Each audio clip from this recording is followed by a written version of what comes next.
Assalamualaikum warahmatullahi wabarakatuh. Apa kabar semuanya? Semoga dalam keadaan sehat walafiat. Kali ini Ibu Siti Aisyah akan menjelaskan tentang materi IPS kelas 7 semester genap bab 3C. Kali ini yaitu tentang pasar dan harga. Tapi sebelumnya jangan lupa ya, subscribe, like, dan berbagi. Terima kasih. Tujuan pembelajaran kita kali ini adalah 1. Siswa dapat menjelaskan pengertian pasar dan harga. 2.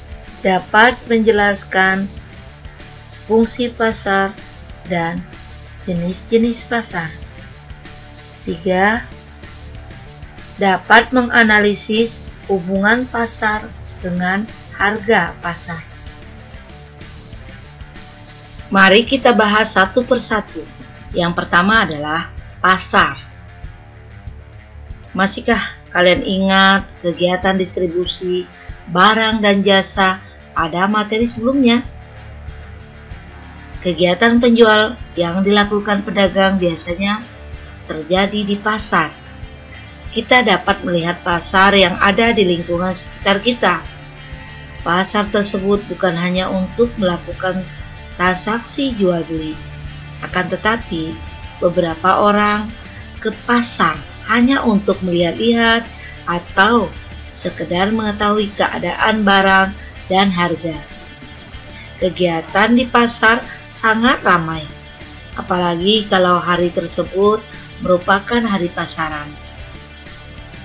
Mereka melakukan transaksi jual beli barang dengan melakukan tawar-menawar terlebih dahulu.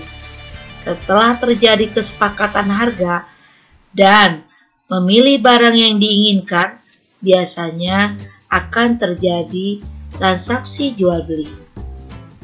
Pasar yang ada di sekitar kita ada yang tradisional dan ada juga yang modern.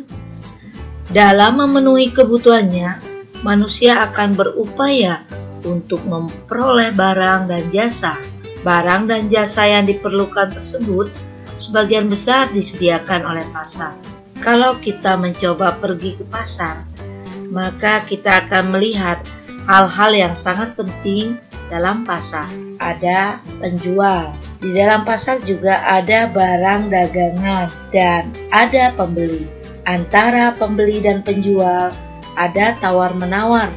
Dari penjelasan tersebut dapat kita pahami bahwa pengertian yang paling sederhana dari pasar adalah pasar merupakan tempat pertemuan penjual dan pembeli untuk melakukan transaksi jual beli. Pada era globalisasi saat ini, transaksi tidak hanya terjadi di pasar, akan tetapi dapat pula melakukan transaksi melalui SMS, online, lewat internet. Oleh karena itu, pengertian pasar tidak saja terbatas pada tempat pertemuan penjual dan pembeli, melainkan adanya transaksi jual dan beli. Dari uraian tersebut bahwa pengertian pasar secara luas merupakan sarana bertemunya penjual dan pembeli, baik secara langsung maupun tidak langsung, untuk melakukan jual beli atau proses terjadinya interaksi antara penjual dan pembeli untuk mencapai kesepakatan harga dan jumlah barang atau jasa yang diperjualbelikan.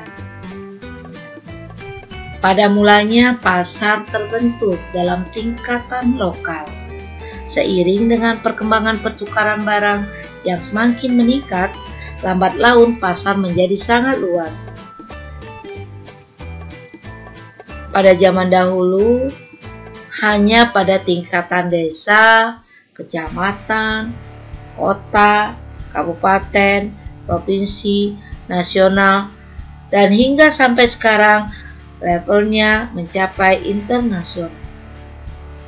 Dengan diberlakukannya perdagangan bebas antar negara di dunia, maka barang komoditas semakin bertambah, baik dari segi kuantitas maupun dari segi kualitas. Pasar memiliki fungsi antara lain sebagai berikut. 1. Fungsi distribusi.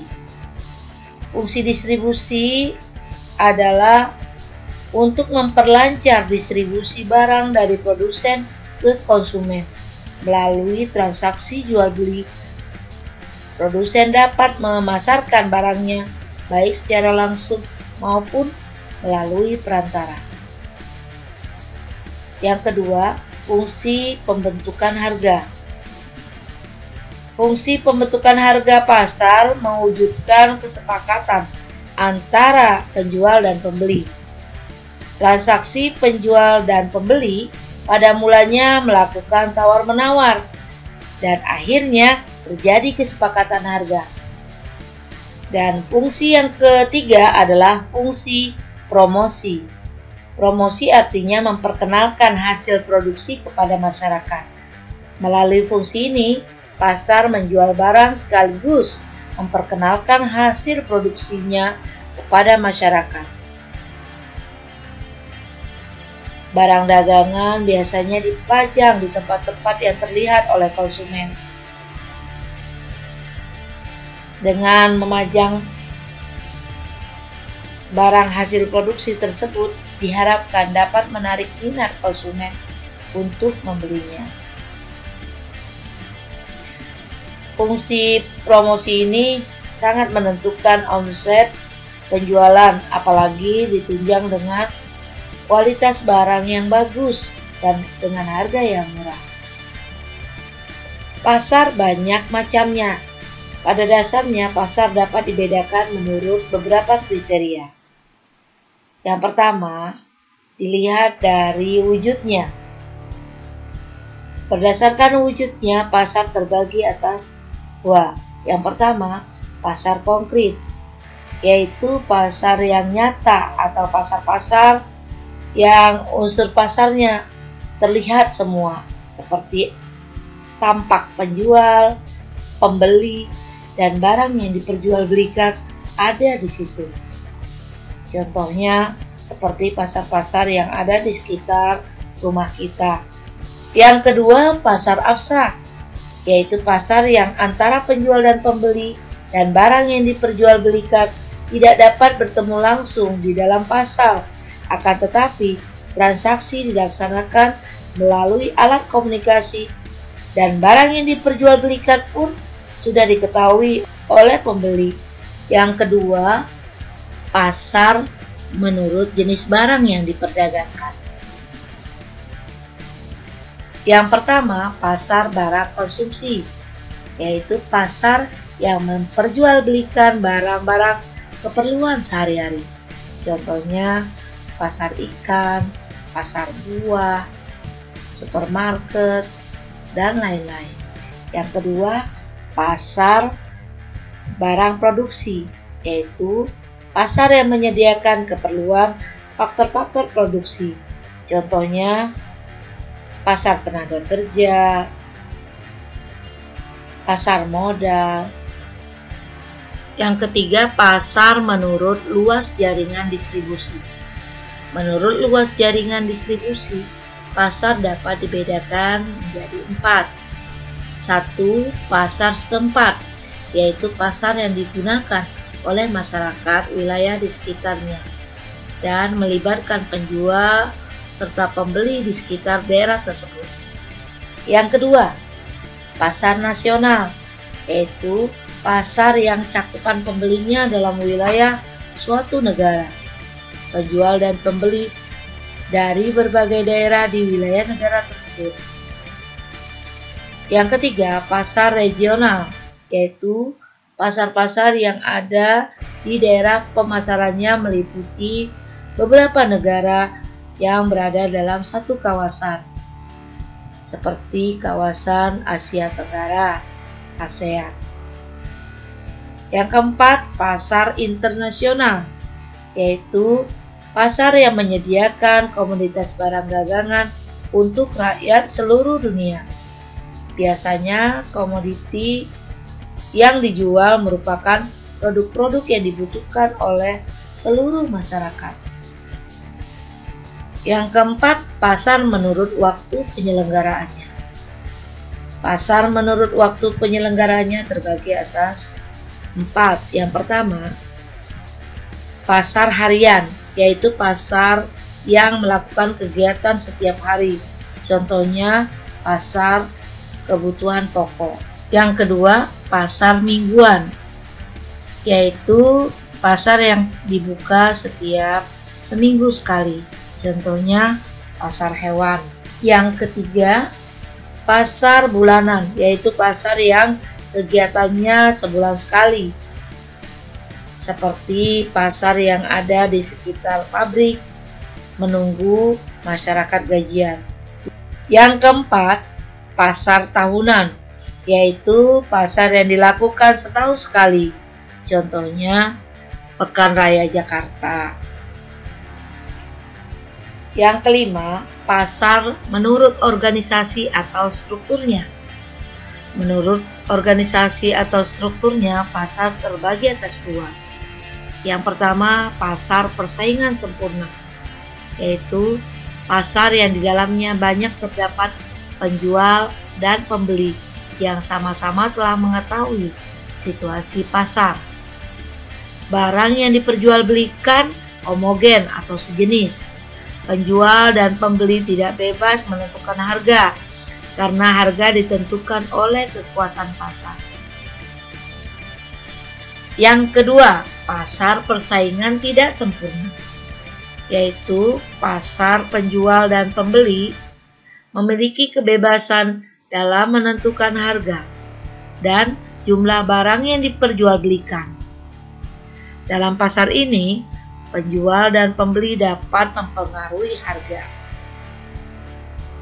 Pembahasan kita selanjutnya adalah yang kedua, harga.